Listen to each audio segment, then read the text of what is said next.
Breaking news చూస్తున్నాం. కాకినాడ జిల్లా జగ్గంపేటలో మాజీ మంత్రి ముద్రగడ పద్మనాభరెడ్డి నివాసంపై దాడి కలకలం రేపింది.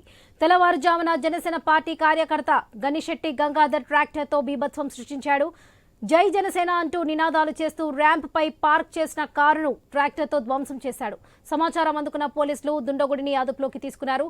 విషయం తెలుసుకున్న ముద్రగడ అభిమానులు ఆయన నివాసానికి భారీగా చేరుకున్నారు.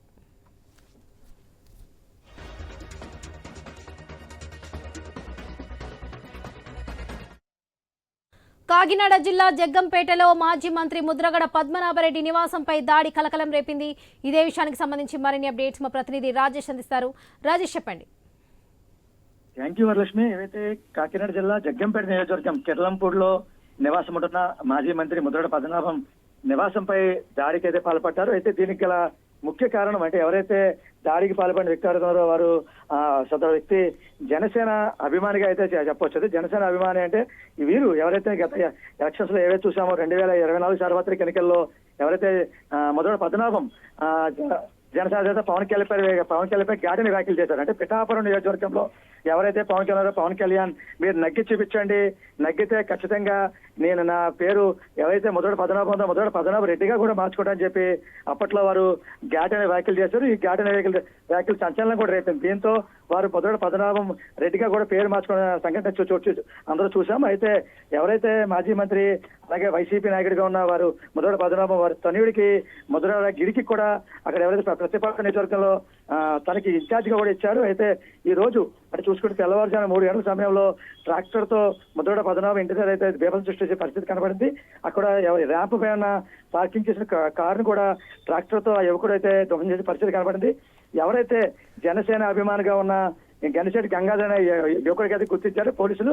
అక్కడ ఘటనా స్థలానికి పోలీసులు చేరుకుని అంటే ఈ ఘటన ఎందుకు జరిగింది, అంటే ఇదైతే రాజకీయ వ్యూహమా లేకపోతే ఎవరన్నా చేయించారని దీనిపై అయితే పూర్తి సమాచారం తెలుసుకునే పరిస్థితి కనబడింది. ఎవరైతే సదరు యువకుడు ఎవరైతే గంగాధర్ జై జనసేన అంటూ ఎక్కడ ఎవరు ముద్రగడ పద్మనాభం నివాసం దగ్గర అయితే నినాదాలు చేపట్టారు. అయితే ఆ సమాచారం అందుకున్న పోలీసులు ఘటనా స్థలాన్ని చేరుకుని అంటే ఇదే రాజకీయ కోణమా లేకపోతే ఇతర కక్షలా అనే దానిపై అయితే పూర్తి విచారణ చేపడుతున్నారు. అయితే దీనికి సంబంధించి అంటే గతంలో ఏవైతే 2024 సార్వత్రిక ఎన్నికల్లో ముద్రగడ పద్మనాభం పవన్ కళ్యాణ్ పై చేసిన వ్యాఖ్యలు అంటే ఎవరైతే జనసేన పవన్ కళ్యాణ్ పై ఇలా వ్యాఖ్యలు చేస్తారా అంటూ ఎవరైతే చదువు యువకుడు గంగాధర్ అయితే వారింటిపై ఘాటైన వ్యాఖ్యలు చేయడం, ఏవైతే పార్కింగ్ చేసిన ర్యాంప్ ఉన్న కారును కూడా ట్రాక్టర్ ఢీకొట్టడం, బయట ఉన్న ఏదైతే గేట్ ను కూడా ఢీకొట్టడం, అంటే ఇవన్నీ చూస్తే అంటే రాజకీయ కోణమా లేకపోతే ఇతర కోణమా అనే దానిపై అయితే పోలీసులు అయితే పూర్తి విచారణ చేపడుతున్నారు. అయితే కాపు ఉద్యమం నేత ముద్రగడ పద్మనాభం ఇంటిపై దాడి ఒక్కసారిగా ఈ ట్రాక్టర్ తో దాడికి పాల్పడి ఒక్కసారిగా సృష్టించడంతో ఒక పక్క ఎవరు ముద్రగడ పద్మనాభం అభిమానులు అలాగే వైసీపీ నాయకులు అక్కడ చేరుకునే పరిస్థితి కనబడింది.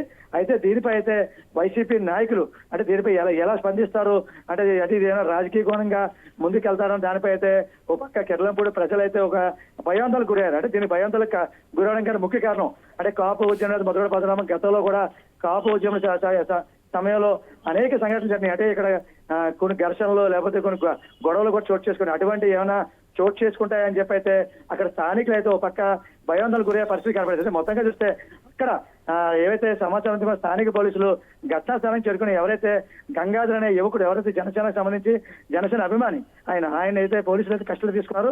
దీనిపై అయితే పూర్తి వివరణ సేకరిస్తారు. అయితే ప్రధానంగా చూసుకుంటే అంటే దీనికి సంబంధించి సదరు యువకుడు ఈ యొక్క దాడికి పాల్పడడం ఏమన్నా ఆయనకి రాజకీయ కోణమా లేకపోతే ఇతర ఏమైనా ఇంటర్నల్ కక్షలా దానిపై అయితే పోలీసు అయితే పూర్తి విచారణ చేపడతారని చెప్పుకోవచ్చు వరలక్ష్మి.